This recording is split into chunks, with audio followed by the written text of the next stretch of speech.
ಪಹಲ್ಗಾಮ್ ಕೇವಲ ಒಂದು ಪ್ರವಾಸಿ ತಾಣವಲ್ಲ, ಇದು ಇತಿಹಾಸ, ಸಂಸ್ಕೃತಿ ಮತ್ತು ಪೌರಾಣಿಕತೆಯ ಸಂಗಮವಾಗಿದೆ. ಇದು ಪ್ರವಾಸಿಗರಿಗೆ ಮಾತ್ರವಲ್ಲ, ಇತಿಹಾಸ ಮತ್ತು ಸಂಸ್ಕೃತಿಯ ಆಸಕ್ತರಿಗೂ ಕೂಡ ಒಂದು ಆಕರ್ಷಕ ತಾಣವಾಗಿದೆ. ಜಮ್ಮು ಮತ್ತು ಕಾಶ್ಮೀರದ ಅನಂತನಾಗ್ ಜಿಲ್ಲೆಯಲ್ಲಿ ನೆಲೆಗೊಂಡಿರುವ ಒಂದು ರಮಣೀಯ ಪ್ರವಾಸಿ ತಾಣವಾಗಿದೆ.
ಏಪ್ರಿಲ್ 22 ಸಮಯ ಮಧ್ಯಾಹ್ನ ಸರಿಸುಮಾರು 2 ಗಂಟೆ 45 ನಿಮಿಷಗಳು. ಮಿನಿ ಸ್ವಿಟ್ಜರ್ಲ್ಯಾಂಡ್ ಎಂದೇ ಹೆಸರು ಪಡೆದಿರುವ ಭಾರತದ ಪಹಲ್ಗಾಮ್ನಲ್ಲಿ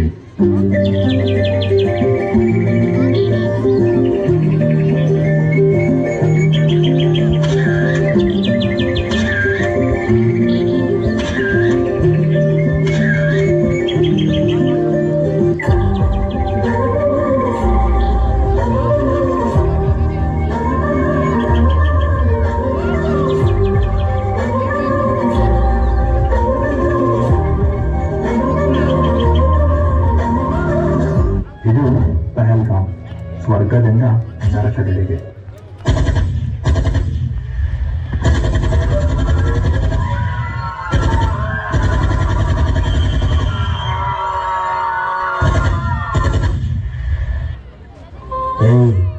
ಹೇಳೋ, ನೀನ್ ಹಿಂದೂ, ನಾ ಮುಸ್ಲಿಮಾ? ನಾನು ಹಿಂದೂ.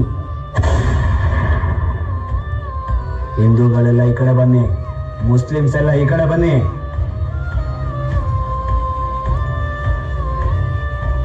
ನಾನು ಮುಸ್ಲಿಂ. ಹಾಗಾದ್ರೆ ಕಲ್ಮ ಓದೇಳು. ಕಲ್ಮಾನ? ಹಾಗಾದ್ರೇನು? ನೀನು ಮುಸ್ಲಿಂ ಆಗೋಕ್ಕೆ ಸಾಧ್ಯನೇ ಇಲ್ಲ. ಹೆಸರೇನು ನಿಂದು? ಏನು ಹೆಸರು ನಿಂದು?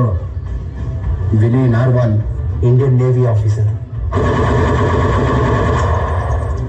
ನೀನು ನೋಡೋಕೆ ಹಿಂದೂ ಥರನೇ ಕಾಣಿಸ್ತಿದ್ಯಾ? ನೀನು ಹಿಂದೂನೇ ಕಣ.